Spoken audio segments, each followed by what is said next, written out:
All right. Well, hello there, everyone. It's Wednesday, January the 19th, and I have another very special guest with me today. I have Evan. So, Evan, go ahead and tell the audience hi. Hello, everybody. So, all right, I'm looking forward to this conversation. Evan and I were chatting just a little bit before, so I know just a little bit about him, but now we're going to learn even more about him. So, Evan, if you want to, go ahead and just tell us a little bit about yourself. Yeah, and when I was growing up as a young fledgling child, I was a little nerd, loved math, skateboarded, did parkour. Now I'm into other nerdy things like go-karting and fun stuff like that. But uh, I've lived in Washington. That's where I grew up. I've lived in Virginia, Montana, Idaho, Utah, and now I'm back in Washington to be around family. But I am an engineer. I've loved tech since I was in middle school. Went to school to become a robotics engineer, but ended up going into cybersecurity because anybody and everybody is concerned about their security. So that's been fun, and now I really enjoy my job. I have a remote cybersecurity job that's fun. And as far as real estate, got into it a couple of years ago. Started with Rich Dad Poor Dad, and that took me down a rabbit hole, and now we're here. So, all right, that sounds good. We said several things there I could always talk on. Well, to start off with, you said you lived in Virginia for a little bit. What part of Virginia? I was over by Fairfax, and then I lived in Alexandria for a little bit in Arlington. Okay, because I spent 23 years living in Virginia, and I was over in the Shenandoah Valley. Oh, beautiful. It is. Yeah, I used to go up in the mountains hiking quite a bit. My boys were young. We'd go up hike on the Appalachian Trail and side trails down to waterfalls, rock overlooks. So it was fun. Yeah, it's beautiful there. It was a little bit shocking to go from living right next to Mount Rainier to the mountains of Virginia. Right. Oh yeah, because there's a difference in mountain size too, from East Yeah. Coast to West Coast. So, then you said you like riding go karts. Do you have a go kart, or tell us a little bit about that? So I did it, and it's just been a recent one. I did it indoor a couple times with the little electric go karts, but now there's a racetrack near me, and they have a side business of go karting. So I go up there, rent them, and I want to get into their competitive races. Their carts go about 50 miles an hour. So it's Ah, that's pretty interesting. fun. It would be fun because I've ridden go karts before, but it's been a while. You know, as a kid, I grew up in the countryside, and we had dirt bikes. My dad made us a little mini bike using a lawnmower engine one time. That was our very first mini bike. But then even as an adult, I rode go karts a few times with my boys when they were younger. But I'll have to check. 'Cause I'm still kind of new here in Florida. There's got to be a go kart track somewhere in the general area I'm in. So I'm going to do a Google search when I'm done and check it out. I expect pictures when you do it. If I do it, maybe I'll have my camera and I can record a short while I'm on a go kart. So, all right. Well, let's see. Let's get this back to investing then. If you want to tell us a little bit about the one real estate property that you bought, tell us like maybe what got you interested in getting it and how it's all played out for you. Yeah, so my wife and I were just finishing up school. We got a job, and my number one goal was to get a rental property. And so we were looking at some duplexes down where we were living. And at that point, my criteria was I wanted a good neighborhood. I wanted a good property. I didn't want an up down. I wanted a side by side duplex because I wanted my tenants to be happy. I believe that tenants were my product, and I wanted to have good products, if that makes sense. And so we found one. I thought it was overpriced. They'd originally listed it for 400, and we ended up purchasing it for 450. And this was like 2 months before COVID started. So this was December of 2019, and it's appreciated quite well. So I think all the criteria was successful. We have great tenants, and then it didn't cash flow really for the first 2 years. We paid for a lot of the repairs pretty much out of pocket, and now we lowered the payment by about $300 a month, and should cash flow a bit better. Okay. So when you were living in one of the two units, right? So that's when you got the rent check from your tenant, and you said you weren't cash flowing, but in part that was because you only had one rent check, not two rent checks coming in. Does that sound about Yeah. right? So it covered about half of the mortgage. So we were covering the other half plus our utilities. Okay. And now that you're no longer living there, both sides are currently rented? Correct. Yep. All right. All right. That sounds good. And then you mentioned, I guess you refinanced, so you got better cash flow now. So life is good, I guess. Yeah. So the original cash on cash return is even better now. Our return on equity is pretty abysmal. Now that I'm identifying some other markets out of state, I'm almost regretting my decision to refinance. I almost should have sold it and put the money towards other investments, but I also believe in holding properties long term. So it's a catch-22. Right. Well, without me seeing your duplex, and I can't remember exactly where I don't know where it is, let's say, but is it in an area that you can never guarantee appreciation for anywhere, but from your knowledge, do you think it's in an area that will appreciate at least average or above average over time? Absolutely above average, without a doubt. We paid a premium upfront to get it in a nice area with little other multifamily and a bunch of residential areas and an area. So Salt Lake, the center, there's a lot of very expensive homes close to it, and that's starting to expand out a little bit. And we're kind of on the edge of that, where there's more and more people coming in and making their homes even nicer. Okay. All right. I got you. And I'm just thinking out loud here, but it's a sort of thing. And I'm like, again, I'm just thinking out loud, but you hold on to it. Maybe you wait 18 months, maybe wait 3 years, 5 years, 7 years. But if it does appreciate quite a bit, especially if it appreciates, and when you sell it, a little premium could go on top to whoever's buying it. Maybe 5 years from now, you sell it and you pocket a big chunk of money, and then you turn around, like say you do a 1031 exchange, you take that money, you turn around, you buy, who knows what you buy, multiple properties perhaps. Yeah, you make a great point. And if I've already had 5 years to perfect and identify great strategies in specific markets, then all I have to do is take that money and funnel it into the strategy at that point. So it was probably a great decision in the end. Right. Yeah, I think so. I think I agree, because you might have heard me say it in a previous video. About a year and a half ago, I had my triplex and a single family home in Virginia, and I decided I had done a 2-year plan to try to get moved here to Florida, and I made the plan. And I was like, all right, I know what my end goal is. How do I get there?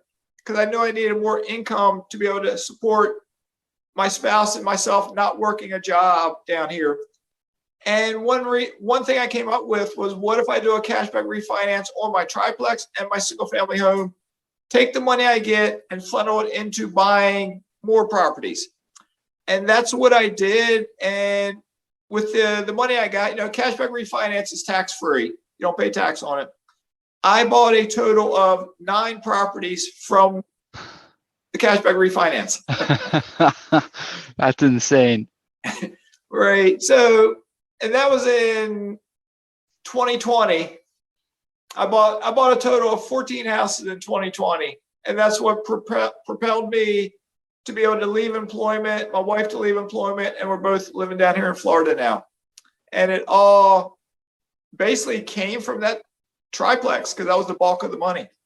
That's great. Well, that triplex has a great return on investment now. Oh, it does, because now I've sold it, and the proceeds I got from selling it, I wasn't able to identify a multifamily building to buy. So what I ended up doing was putting it into my oil drilling investment, and I have great expectations for that investment to do well. Good. So as far as those 9 properties go that you bought, and your other properties, because I think you mentioned it was 22 properties now, 22 units. That's correct. How does that, with you not working, how does that affect your ability to buy properties coming up? What's your plan for this next year? Okay, that's a good question, because I think I told you when we were chatting, I'm trying to buy two houses currently, two more houses, and one of them may not pan out. There's just some issues with it. I may not get one of them, but one I'm definitely getting. And what I'm doing is I've done a couple things. One, when we sold our primary residence in Virginia, that house was paid off. And what I did was I took that money. Some people might say it's risky, but I took the money from selling my personal house, and I have funneled the majority of it into other investments. It might be oil drilling. It might be mineral rights acreage. It might have been to pad up my cash reserves a little bit more. And some of that I may be using to buy this house, the one house that I'm definitely going to buy. But as the year progresses, we also have a 401k for my wife's job. And you have something called the Rule of 55 that says if you leave employment when you're 55 years old, you can withdraw money from your 401k without paying that 10% penalty. You just pay tax on it. So we'd have to pay federal tax on it. So we're going to use that 401k to help get a variety of investments. Maybe we'll get a rental house. Maybe we'll get mineral rights acreage. Maybe we'll get another rental property. But we're not going to spend it all at once. We're just going to space it out over the next year, 12 to 18 months. Good. And the hope is once I do that, for investments above and beyond that, the money will come from the investments that I have. I can live frugal, so whatever the returns I'm getting will be more than enough for me to live on, and I'll just funnel it into additional investments. Great. That's an awesome plan. I love it. All right. Well, let me swing it back to asking you a question then. So you have a duplex, you're living in a different area. So what are your plans? What are your plans for yourself for 2022 in regards to investing? Yeah. Well, first off, in the next probably 3 months, getting a property out of state and doing it. I just need to do it. We're still working up the capital a little bit. I think we're about there to be able to do it depending on our strategy. But finding a good property manager, which I've been working on, and making sure that we have people that we trust there is probably the most important thing to me. And yeah, that is the most important thing. Is if you're not living in the area, at a minimum, you got to have a good property manager, because that property manager then can find you good contractors and maybe give you suggestions on a good real estate agent to use. Totally. So, yep. And then once we do that, just continuing the process. I'd probably like to do a couple more by the end of the year. Yeah, totally. We found that this to be the same. Where we bought our duplex, we had a really good connection with an agent, actually, not a property manager. And we've been able to get repairs super cheap through that, like a quarter to an eighth the cost of quotes off of the internet or people coming out that we just call randomly. It's an absurd difference. I had no idea before investing that connections made such a big difference. they do, because real estate investing to me is all about networking.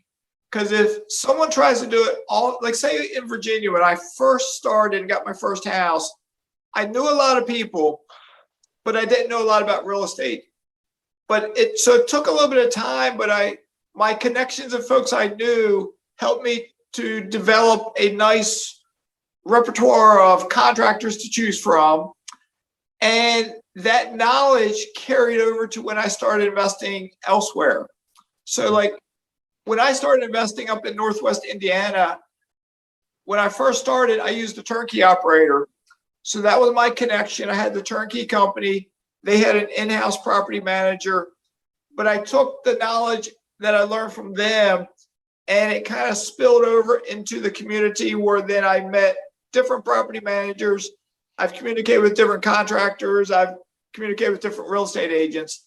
And so far it's been successful. That's great. So now that you have connections in those areas, how do you find new properties to acquire? Different ways. I have contacts that may find them for me and let me know. So I've had property managers contact me saying they know some houses for sale. I've had real estate agents contact me. They know of properties for sale, like off market type properties. I mentioned buying something in Chicago. I got a contact in Chicago. He's helping me to get the house that I'm working on getting. But it's the more folks you get to know, it just has that effect. It'll help both you out and them out. Because say it's a contractor. Now, if you hire them, they're getting an income, but they may find a house next door to the one they're working on, and they might contact, say, hey, Evan, the house next door, guess what? The owner was just there. He wants to sell it, and he's desperate to get rid of it. So here's the guy's number if you want to call him. And I'm just making that up, but you just never know where these contacts may come from. Yeah, you totally don't. So, and that's also the beauty of this YouTube channel. You have now met me. You've talked with me. You said you've met Millennial Mike in person, I believe, right? Yep. Right. So we're two additional people that maybe 6 months ago you didn't know either of us. Yeah. So, and Mike has been super helpful. I mean, talking to both of you really just an increasing confidence. I see that both of you do it and you do it fine. And so it gives me confidence to go out and find good property managers and research the area. Like, oh, I can do it too. I mean, maybe not as well, but I mean, I can start out doing it. Right. Oh, you said you've been watching my channel some, and I don't know how many videos you've watched, how many interviews you've watched, but go back, check out the one I called it something like Helicopter Pilot Caleb. And if you find that one, if you haven't watched it, Caleb bought his first property when he was like 22 years old, more or less.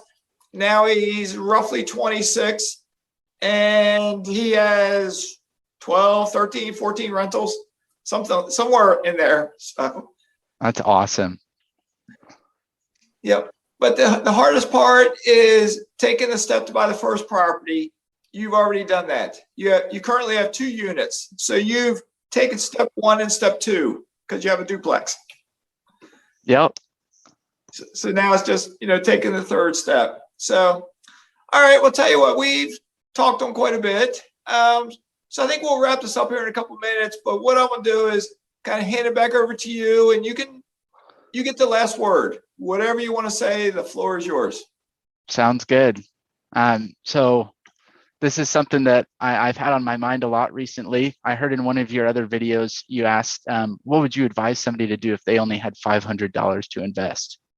I thought about it for a while, and I thought about, what are good investments? But what it really came down to is, 1, do you have a job that can funnel money into investments? And 2, how is your mental health? Like, do you need to do something to take care of that? I've been working through that recently, and I found that my views on investments is more a belief in one side that I can't provide for my family unless I buy rental properties. And that's just not true. And it causes stress and anxiety and a level of depression as well, where I have these beliefs that just aren't true. So if somebody is looking to get started investing, I'd say check your mental health and make sure that you understand that, it is partly a hobby, and it's not the only way to provide an income. And, you have to be happy now, or else you won't be happy later. Those are my last thoughts. All right, those are good last thoughts because I'm going to comment on them just a bit. But I agree 100% with mental health is important no matter what anyone's doing, no matter if they're investing or not investing, working a job, not working a job. Mental health is just as important as physical health. It's all part of our body. But in regards to real estate investing, because I've said this before in different videos, to me, real estate investing has the potential to be more stressful than almost any other kind of investing. Because I think the reason, like stocks can be stressing, but stocks go up and down. Crypto goes up and down. With real estate investing, you're dealing with real people, tenants, and people can cause stress. You're dealing with real contractors. Contractors can cause stress. You're dealing with your lender, your bank. They can cause stress. Just getting a mortgage can be stressful. So, and I don't know how much I've talked on it, but for anyone who wants to get into real estate investing, they really do need to take a good look inside at their mental health, at their thought process, and just realize what they're getting into has the potential to literally make them wealthy. But it's going to be a journey. It's going to be tough.